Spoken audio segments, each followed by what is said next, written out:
ಬೆಂಗಳೂರು ಅಸ್ತಿತ್ವಕ್ಕೆ ಬರ್ತಿದ್ದಂಗೆ BBMP ನೇಪಥ್ಯಕ್ಕೆ. BBMP ರದ್ದಾದ್ರೆ ಮಾತ್ರ ಬೆಂಗಳೂರು ಆಡಳಿತ ಕಾಯ್ದೆ 2024 ಜಾರಿ ಸಾಧ್ಯ.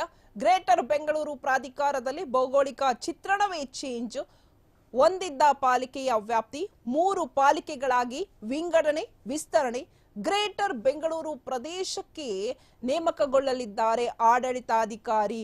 ಆಡಳಿತಾಧಿಕಾರಿ ಅಡಿಯಲ್ಲಿ 3 ಪಾಲಿಕೆಗಳ ಆಡಳಿತ ನಿರ್ವಹಣೆ. 3 ಪಾಲಿಕೆಗಳಿಗೂ ಆಡಳಿತಾಧಿಕಾರಿಯೇ ಬಾಸ್. ರಾಜ್ಯದ ಅತಿ ದೊಡ್ಡ ಸ್ಥಳೀಯ ಸರ್ಕಾರವಾಗಲಿರುವ ಜಿಬಿಎ ಗ್ರೇಟರ್ ಬೆಂಗಳೂರು ಪ್ರಾಧಿಕಾರ. ಸೊ ಬಿಬಿಎಂಪಿ ಇತಿಹಾಸದ ಪುಟದಲ್ಲಿ ಸೇರುತ್ತೆ. ಸೊ ಆದ್ರೆ ಗ್ರೇಟರ್ ಬೆಂಗಳೂರು ಅಸ್ತಿತ್ವಕ್ಕೆ ಬರ್ತಿದ್ದಂಗೆ ಬಿಬಿಎಂಪಿ ಒಂದು ಅಸ್ತಿತ್ವವನ್ನ ಕಳೆದುಕೊಳ್ಳುತ್ತೆ. ಸೊ ಬಿಬಿಎಂಪಿ ರದ್ದಾದ್ರೆ ಮಾತ್ರ ಬೆಂಗಳೂರು ಆಡಳಿತ ಕಾಯ್ದೆ 2024 ಜಾರಿ ಸಾಧ್ಯತೆ.